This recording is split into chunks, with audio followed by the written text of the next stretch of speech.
எல்லாருக்கும் இருக்கக்கூடிய டவுட் ஏன்னா இது ஏன் இவ்வளோ எக்ஸ்பென்சிவாக இருக்குது, இது ஏன் இவ்வளோ ரிலையபிளாக இருக்க மாட்டேங்குது அப்படின்னா நீங்கள் பாட்டுக்கு எங்கேயாவது ஃபேமிலியோட போகும்போது திடீர்னு வெஹிக்கிள் வந்து லோயர் ஆகிடுச்சுன்னா என்ன பண்ணுவீங்க? வெஹிக்கிள் நீங்கள் மூவ் பண்ணவே முடியாது. ஃபிசிக்கலாக தான் இனிமேல் அதை வந்து நம்ம வந்து பிரித்து செக் பண்ணி பார்க்கணும். இந்த டெக்னாலஜியை கிட்டத்தட்ட ஒவ்வொரு பிராண்டும் ஒவ்வொரு நேமில் வந்து யூஸ் பண்ணிட்டு இருக்காங்க. ஆட்டோமொபைல் இண்டஸ்ட்ரிக்கு இந்த ஏர்மேட்டிக் சஸ்பென்ஷனை இன்ட்ரடியூஸ் பண்ணதே பார்த்தீங்கன்னா ஹலோ எவ்ரி ஒன், எல்லாரும் எப்படி இருக்கீங்க? எல்லாரும் நல்லா இருப்பீங்கன்னு நான் நினைக்கிறேன். Thanks a lot for the last content. இந்த ஜிஎல்சி பற்றி ஒரு சின்னதாக ஒரு டெக்னிக்கல் கண்டென்ட் போட்டிருந்தேன்.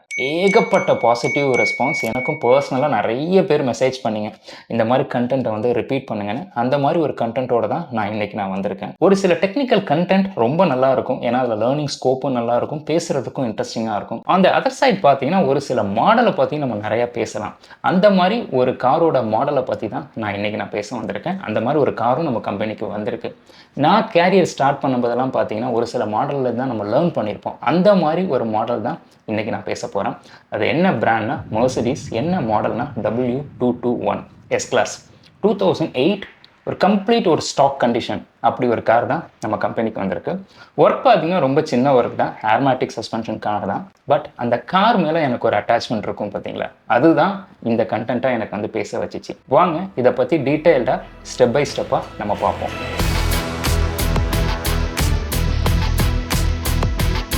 மெர்சிடிஸ் ஏர்மேட்டிக்.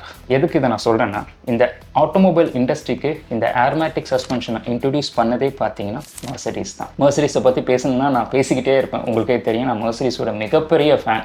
எனக்கு வந்து மெர்சிடிஸை பற்றி பேசணும்னு என்ன கஷ்டமாக இருக்கும். மெர்சிடிஸை பார்த்தீங்கன்னா பிகினிங்லேருந்தே அவங்க எதில் ஃபோக்கஸ் பண்ணாங்கன்னா லக்ஸுரி. வேறஸ் பிஎம்லாம் பார்த்தீங்கன்னா இன்ஜினியரிங்கில் ஃபோக்கஸ் பண்ணுவாங்க, பெர்ஃபார்மன்ஸில் ஃபோக்கஸ் பண்ணுவாங்க. அதுக்காக நான் மெர்சிடிஸ் வந்து பெர்ஃபார்மன்ஸில் ஃபோக்கஸ்லாம் பண்ணலாம் நான் சொல்ல வரல. பட் மெர்சிடிஸை பொறுத்த வரைக்கும் அந்த ஒரு லக்ஸுரினஸ், அந்த ஒரு கம்ஃபோர்ட் ரைட், அதுதான் அவங்களோட ப்ரியாரிட்டி இன்னைக்கு வரைக்கும். அப்படி தான் இந்த ஏர்மேட்டிக் சஸ்பென்ஷனை அவங்க தான் இந்த இண்டஸ்ட்ரிக்கே வந்து இன்ட்ரடியூஸ் பண்ணுறாங்க. இந்த டெக்னாலஜியை கிட்டத்தட்ட ஒவ்வொரு பிராண்டும் ஒவ்வொரு நேமில் வந்து யூஸ் பண்ணிட்டு இருக்காங்க. ஃபார் எக்ஸாம்பிள் பிஎம் பார்த்தீங்கன்னா adaptive air suspension. BMW developed the adaptive M suspension. ஆடியும் கிட்டத்தட்ட இதே நேம் தான். ஜேலர் பார்த்தீங்கன்னா எலக்ட்ரானிக் ஏர் சஸ்பென்ஷன் அப்படிங்கிற பேரில் யூஸ் பண்ணிட்டு இருக்காங்க. Electronic air suspension delivers Range Rover ride comfort. But technology வந்து ஏர்மேட்டிக் தான். இன்ஃபேக்ட் இந்த ஏர்மேட்டிக் அப்படிங்கிற வேர்டை காயின் பண்ணதே பார்த்தீங்கன்னா மெர்சிடிஸ் தான். இதில் என்ன கம்ப்ளைண்ட் அப்படின்னு பார்த்தீங்கன்னா, இந்த ஏர்மேட்டிக் சஸ்பென்ஷனோட மிகப்பெரிய ப்ளஸ் என்னென்னா, அந்த ரைடு வந்து அவ்வளோ கம்ஃபர்ட்டாக இருக்கும், அவ்வளோ சாஃப்டாக இருக்கும். ஆனால் இந்த காரில் வந்து அந்த ரைடு வந்து அவ்வளோ சாஃப்டாக இல்லை, ஒரு மாதிரி பம்பியாக இருக்குது, ரொம்ப ஸ்டிஃபாக இருக்குது. அதே மாதிரி பார்த்தீங்கன்னா ஒரு சின்ன சின்ன ஹிஸ்ஸிங் நாய்ஸ் வருது. ஒருவேளை கஸ்டமருக்கு என்ன டவுட்டுன்னா, ஒருவேளை ஏதாவது லீக்காக இருக்குமோ அப்படின்னு. இந்த கஸ்டமரை பொறுத்த வரைக்கும் நமக்கு தெரிஞ்ச கஸ்டமர் தான். ஒரு 5-6 இயர்ஸாக நம்ம ஷார்ஜாவில் இருக்கும்போது வந்துட்டு இருந்த கஸ்டமர் தான். இப்போ துபாய் ரீலோகேட் ஆன பிறகும் நம்ம கிட்ட கண்டினியூ பண்ணிட்டு இருக்காரு. ஸோ அந்த கஸ்டமரும் நமக்கு தெரிஞ்சவர் தான். அதனால் கன்சென்ட் எடுத்துட்டேன், இந்த காரை பற்றி நான் பேச போகிறேன்னு. ஸோ அந்த சேலஞ்சஸ் முடிஞ்சு போச்சு. அடுத்தது வந்து என்னென்னா, இந்த காரில் என்ன ஏர்மேட்டிக்கை பற்றி பேசுகிறதுக்கு இருக்குன்னா நிறையா இருக்குது. பட் ரொம்ப சிம்பிளாக என்ன சொன்னால் உங்களுக்கு அது இன்ட்ரெஸ்டிங்காக இருக்கும், அதுலேருந்து என்ன லேர்ன் பண்ணலாம் அதை மட்டும் நான் ஃபோக்கஸ் பண்ணுறேன். ஸோ நம்ம கீழே போயிட்டு இந்த ஏர்மேட்டிக் சஸ்பென்ஷன்னா என்ன, அதில் என்ன பிரச்சனை, இதில் என்ன பிரச்சனை வந்திருக்கு, இந்த பிரச்சனையை எப்படி ப்ரிவென்ட் பண்ணலாம் அப்படிங்கிறத நம்ம ஸ்டேஜ் பை ஸ்டேஜாக நம்ம பார்ப்போம்.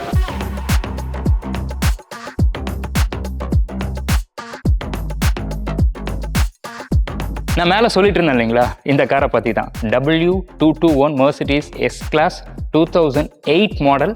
275,000 கிலோமீட்டர் டிரைவ் பண்ணியிருக்காங்க. இன்னும் அப்படியே ஒரிஜினல் ஸ்டாக் கண்டிஷனில் இருக்குது. இன்டீரியர் தான் கொஞ்சம் வேர் அண்ட் டேராக இருக்குது, மெக்கானிக்கலாக அப்படியே இருக்குது. ஸோ இந்த ஓனர்ஸ்க்கு நிறையா கார் இருக்குது. இது வந்து ரொம்ப சென்டிமெண்ட்லாக ஃபஸ்ட்டு வாங்கின காருங்கிறதுக்காக இன்னும் வந்து மெயின்டைன் பண்ணிகிட்டு இருக்கிறாங்க.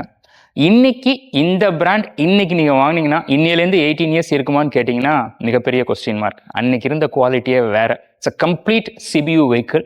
ஸோ இதில் என்ன கம்ப்ளைண்ட்னா ஏர்மேட்டிக் தான். ஸோ ஸ்கேனிங் ரிப்போர்ட்டை பார்ப்போம். அந்த ரிப்போர்ட்டை பார்த்து எந்தெந்த கோட்லாம் காமிக்குதோ அந்த கோடுக்கு தகுந்த மாதிரி எப்படி நம்ம ப்ராப்ளத்தை வந்து ஐடென்டிஃபை பண்ணி அதை எப்படி ரெக்டிஃபை பண்ணி அதை எப்படி ரிசால்வ் பண்ணுங்கிறத இனிமேல் ஒவ்வொரு ஸ்டெப் பை ஸ்டெப்பாக நம்ம பார்க்கலாம். ஸ்கேனிங் ரிப்போர்ட் பார்த்தோம். ஸோ ஸ்கேனிங் ரிப்போர்ட்லையும் ஏர்மேட்டிக்கை பற்றி பெருசாலாம் ஒன்றுமே இல்லை. மெக்கானிக்கலாக ஒரு சில இஷ்யூஸ் அங்கங்கே காமிக்குது. பட் அதுக்கும் ஏர்மேட்டிக்கும் வந்து சம்மந்தம் இல்லை. ஆனால் ஏர்மேட்டிக்கை பொறுத்த வரைக்கும் பெருசாக லீக்கெல்லாம் ஒன்றுமே இல்லை. ஸோ ஃபிசிக்கலாக தான் இனிமேல் அதை வந்து நம்ம வந்து பிரித்து செக் பண்ணி பார்க்கணும். ஏன் அந்த ரைட் வந்து அவ்வளோ ஸ்டிஃபியாக இருக்கும், அவ்வளோ பம்பியாக இருக்கும். அதே மாதிரி அங்கங்கே ஒரு சில ஹிஸ்ஸிங் நாய்ஸ் வருதுன்னாப்புல. ஸோ ஃபிசிக்கலாக இதை பிரித்து செக் பண்ணி பார்ப்போம்.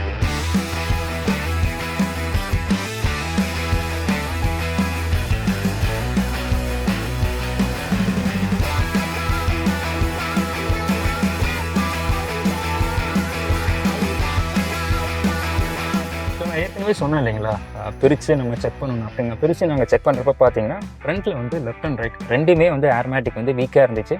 அதை ரீப்ளேஸ்மெண்ட்டு தான் அதுக்கு ஒரே வந்து சொல்யூஷன். அதை ரீப்ளேஸ் பண்ணிட்டோம். பட் மார்க்கெட்டில் வந்து ரீஃபர்பிஷ் யூனிட் வந்து நிறைய வந்து அவைலபிள் இருக்குது. பட் நாங்கள் அதுக்கு போகல. ஏன்னா ஏர்மேட்டிக்கை பொறுத்த வரைக்கும் ரிலையபிலிட்டி ரொம்ப ரொம்ப முக்கியம். ஏன்னா நீங்கள் பாட்டுக்கு எங்கேயாவது ஃபேமிலியோட போகும்போது திடீர்னு வெஹிக்கிள் வந்து லோயர் ஆகிடுச்சுன்னா என்ன பண்ணுவீங்க? வெஹிக்கிள் நீங்கள் மூவ் பண்ணவே முடியாது. ஸோ இந்த மாதிரி சுச்சுவேஷனுக்குலாம் ஆஃப்டர் மார்க்கெட் போகாமல் இருக்கிறது தான் பெட்டர். இதை பொறுத்த வரைக்கும் நியூவாகவே வந்து ரீப்ளேஸ் பண்ணிட்டோம். இந்த ஏர்மேட்டிக் மேலே எல்லாருக்கும் இருக்கக்கூடிய டவுட் என்ன, இது ஏன் இவ்வளோ எக்ஸ்பென்சிவாக இருக்குது, இது ஏன் இவ்வளோ ரிலையபிளாக இருக்க மாட்டேங்குது அப்படின்னு நிறைய பேர் எங்கிட்ட கேட்பாங்க. அது என்ன ரீசன்னா அதோட சிஸ்டமே அப்படி தான். அவ்வளோ ஒரு காம்ப்ளெக்ஸான சிஸ்டம். மெக்கானிக்கல், எலக்ட்ரிக்கல், ECU இது மூணுமே வந்து கனெக்டாக இருக்கும்.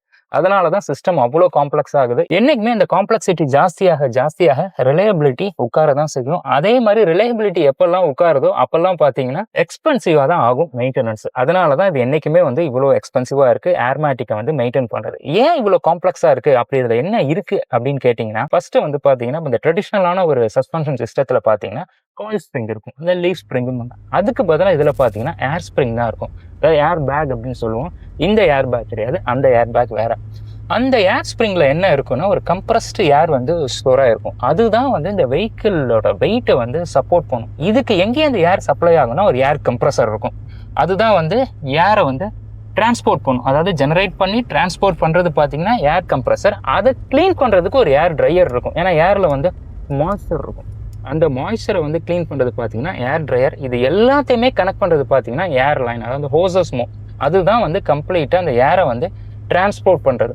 கம்ப்ரஸாக இருக்கட்டும், இல்லை வந்து ஏர் ஸ்ப்ரிங்காக இருக்கட்டும், இல்லை ட்ரையராக இருக்கட்டும், எல்லாத்தையுமே கனெக்ட் பண்ணுறது பார்த்தீங்கன்னா இந்த லைன்ஸ் ஆர் ஹோசஸ் அப்படிமோ. இதை எல்லாமே மானிட்டர் பண்ணுறது பார்த்தீங்கன்னா ஒரு சின்ன சின்ன சென்சார்ஸ் அங்கங்கே இருக்கும். இதை எல்லாமே கண்ட்ரோல் பண்ணுறது ECU. அப்போ இந்த சிஸ்டம் எப்படிங்க ஈஸியாக இருக்கும்? இவ்வளோ பெரிய காம்ப்ளெக்ஸான ஒரு சிஸ்டம்னா கண்டிப்பாக ரிலையபிலிட்டி உட்கார தான் செய்யும். Very expensive to maintain. இதுதான் இதோட சிஸ்டம். அப்போ இதில் என்ன இவ்வளோ ட்ராபேக் இருக்குது, இதில் வந்து ப்ராஸே கிடையாதா, இதோட அட்வான்டேஜஸே கிடையாதுன்னா மிகப்பெரிய அட்வான்டேஜ் நான் ஏற்கனவே சொல்லியிருக்கேன். என்னன்னா ரைடை வந்து அவ்வளோ கம்ஃபர்ட்டாக வச்சுக்கும். ஏர்மேட்டிக் சஸ்பென்ஷனுக்கு ஈக்குவலான ஒரு சஸ்பென்ஷன் எனக்கு தெரிஞ்சு கிடையாது. தெரிஞ்சிருந்தா சொல்லுங்க. அவ்வளோ கம்ஃபர்ட்டாக வச்சுக்கும். ஹைட்டை அட்ஜஸ்ட் பண்ணிக்கலாம், ஆட்டோவா லெவல் பண்ணிக்கும். அதே மாதிரி பார்த்தீங்கன்னா மோடை வந்து நம்ம கஸ்டமைஸ் பண்ணிக்கலாம். Comfort mode, sport mode, off road, இது மாதிரி நிறைய மோட் இருக்கும். இந்த மோடை தான் ஒவ்வொரு கார்லையும் ஒவ்வொரு நேம்ல வச்சிருப்பாங்க. இது இல்லாமல் ஒரு சில மோடை வந்து நீங்கள் வந்து கஸ்டமைஸே பண்ணிக்கலாம். இதோட அட்வான்டேஜ் என்னன்னா, ஃபார் எக்ஸாம்பிள் நீங்கள் ஸ்பீடாக போகிறப்ப பார்த்தீங்கன்னா கார் வந்து லோயராக இருக்கணும். ஏன்னா அப்போ தான் ஏரோடைனமிக் வந்து இன்க்ரீஸ் ஆகும், ஸ்டெபிலிட்டியும் கூடும். அதே மாதிரி ஒரு ரஃப்பான ஒரு டெரெயினாக இருக்குது, இல்லை ஒரு ஆஃப் ரோட் போகிறீங்க அப்படின்னா அப்போ கார் வந்து ஹைட் வந்து ரைஸ் ஆகும். ஏன்னா கிரவுண்ட் கிளியரன்ஸ் வேணும் உனக்கு. அப்போ வந்து பார்த்தீங்கன்னா ஹைட்டை வந்து இன்க்ரீஸ் பண்ணுவோம். இது மாதிரி மிகப்பெரிய அட்வான்டேஜஸ் நிறைய இருக்குது. ட்ராபேக் நான் ஏற்கனவே சொன்ன மாதிரி எக்ஸ்பென்சிவ் டு மெயின்டைன். இது எந்தெந்த கார்ல இருக்கு அப்படின்னு பார்த்தீங்கன்னா நிறைய ப்ரீமியம் கார்ஸ்ல இருக்கு. ஃபார் எக்ஸாம்பிள் S கிளாஸ்ல இருக்கு, E கிளாஸ்ல இருக்கு, BMல பார்த்தீங்கன்னா 7 சீரீஸ்ல இருக்கு, 5 சீரீஸ்ல இருக்கு. அதே மாதிரி Audiல வந்து A8, A6, அப்புறம் Jaguar, land rover, Rolls Royce, Volvo XC90 எல்லா ப்ரீமியம் கார்ஸ்லையும் இது இருக்கு. ஒரு பேசிக் ட்ரிம்ல பார்த்தீங்கன்னா ஒரு ஆப்ஷனலாக கொடுப்பாங்க. இதே வந்து ஒரு பர்ஃபார்மன்ஸு இல்லை ஒரு ஹையர் ட்ரிம் போனீங்கன்னா இது வந்து ஒரு ஸ்டாண்டர்டாகவே வந்துடுது. ஸோ இதை வந்து எப்படி மெயின்டைன் பண்ணலாம் அப்படின்னா ரொம்ப ஈஸி தான். நான் ஏற்கனவே சொன்ன மாதிரி ஏர்மேட்டிக் சஸ்பென்ஷனுக்கு மட்டும் இல்லை, எல்லாத்துக்குமே ஒரு ரெகுலராக நீங்கள் OE ரெக்கமெண்டட் படி ஒரு ரெகுலராக காரை சர்வீஸ் அண்ட் இன்ஸ்பெக்ஷன் பண்ணிங்கனாலே உங்கள் கார் ரிலையபிளாக இருக்கும். திடீர்னு செலவு வந்து கண்டிப்பாக வந்து வைக்காது. கம்மிங் பேக் டு ஏர்மேட்டிக். ஏர்மேட்டிக்கை பொறுத்த வரைக்கும் என்ன மெயின்டைன் பண்ணலாம்னா யூஸ்வலாகவே செக் பண்ணுங்கள். ஏதாவது லீக் இருக்கா, ரைடு வந்து ஏதாவது ஒரு ஸ்டிஃபியாக இருக்கா, இல்லை ஒரு பம்பியாக இருக்கா, நாய்ஸ் ஏதாவது ஹிஸ்ஸிங் நாய்ஸ் ஏதாவது கேட்குதான்னு பாருங்கள். அதே மாதிரி லெவல் ரொம்ப ரொம்ப முக்கியம் ஏர்மேட்டிக்கை பொறுத்த வரைக்கும். ஈவனாக லெவல் இருக்குதான்னு பாருங்கள். எங்கேயாவது ஒரு சைடு வந்து கீழே உட்காந்துருக்குதோ, இல்லை ஒரு சைடு ஏதாவது சேக் ஆகுதா, இதெல்லாம் இருந்துச்சுன்னா இம்மீடியட்டாக வந்து சர்வீஸ் சென்டருக்கு கொண்டு போயிருங்க. அதாவது வார்னிங் லைட் வர வரைக்கும் வெயிட் பண்ணாதீங்க. ஏன்னா வார்னிங் லைட் வந்த பிறகு போகலாம், தப்பு கிடையாது. ஆனால் வார்னிங் லைட் வரத்துக்கு முன்னாடியே இதெல்லாம் நீங்கள் சரி பண்ணீங்கன்னா சின்ன சின்ன பிரச்சனையோட முடிச்சிடும். இல்லைன்னா ஏர்மேட்டிக்கை பொறுத்த வரைக்கும் மிகப்பெரிய எக்ஸ்பென்சிவ். அப்போ அந்த ஏர்மேட்டிக் யார் தாங்க வாங்கலாம் அப்படின்னா, ரொம்ப காஸ்ட் ப்ரைஸ் கான்சியஸாக இருக்கிறீங்க அப்படின்னா ஏர்மேட்டிக் மாடலை பர்சனலாக நான் நிறைய பேருக்கு சொல்கிறது என்னென்னா அவாய்ட் பண்ணுறது. அதே மாதிரி லாங் டேர்மாக ஒரு காரை நீங்கள் ஓன் பண்ணலாம்னு நீங்கள் பிளான் பண்ணியிருக்கீங்க. ஒரு 10 இயர்ஸ் 15 இயர்ஸ் நான் வச்சுக்க போகிறேன், நான் காரை பெருசாலாம் நான் சேஞ்ச் பண்ண மாட்டேன் அப்படின்னீங்கன்னா கண்டிப்பாக ஏர்மேட்டிக்கை அவாய்ட் பண்ணுறது பெட்டர். நான் அதுக்காக வாங்கவே கூடாது அப்படிலாம் நான் சொல்லலை. அதை அவாய்ட் பண்ணலாம். அவ்வளோதாங்க ஏர்மேட்டிக்கை பொறுத்த வரைக்கும். ஸோ காம்ப்ளெக்ஸான சிஸ்டம் தான், expensive to maintain. But at the same time ப்ராப்பராக மெயின்டைன் பண்ணிங்கன்னா அந்த எக்ஸ்பென்சஸ் எல்லாமே நம்ம கண்ட்ரோல் பண்ணலாம். ஸோ அப்படி இப்படி பேசி இண்டஸ்ட்ரியல் ஏரியாவே உங்களுக்கு ஒரு சின்னதாக ஒரு ரவுண்ட் காமிச்சிட்டேன். இப்போ ரவுண்ட் இல்லை, சின்னதாக ஒரு டெஸ்ட் ட்ரைவ் பண்ணலாம்னா நேற்றே டீம் வந்து டெஸ்ட் ட்ரைவ் பண்ணிட்டாங்க. சரி, நான் ஒரு தடவை ஒரு பர்சனலாக வந்து உங்களுக்காக ஒரு டெஸ்ட் ட்ரைவ் பண்ணி பார்க்கலாம் அப்படின்னு பார்த்தேன். எனக்கு தெரிஞ்சு எந்த ஸ்டிஃபினஸோ இல்லை ஒரு பம்பியோ எதுவுமே இல்லை, அந்த நாய்ஸ்லாம் எதுவுமே இல்லை.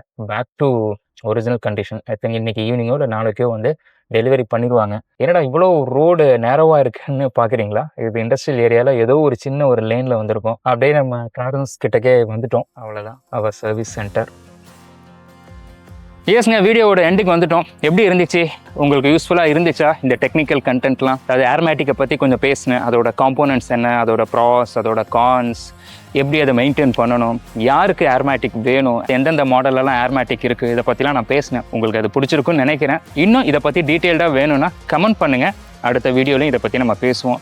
இல்லை ஏதாவது ஏர்மேட்டிக்லேயே ஏதாவது ஒரு பர்டிகுலர் காம்போனண்ட்டை பற்றி, ஃபார் எக்ஸாம்பிள் அந்த ஏர் ஸ்ப்ரிங் இல்லை அந்த ஏர் கம்ப்ரஸர், அதை மட்டும் பற்றி பேசினாலும் சொல்லுங்கள். இன்ஸ்டாகிராமில் நான் ஒரு ரீல்ஸாக போடுறேன். Thank you, thanks a lot, bye.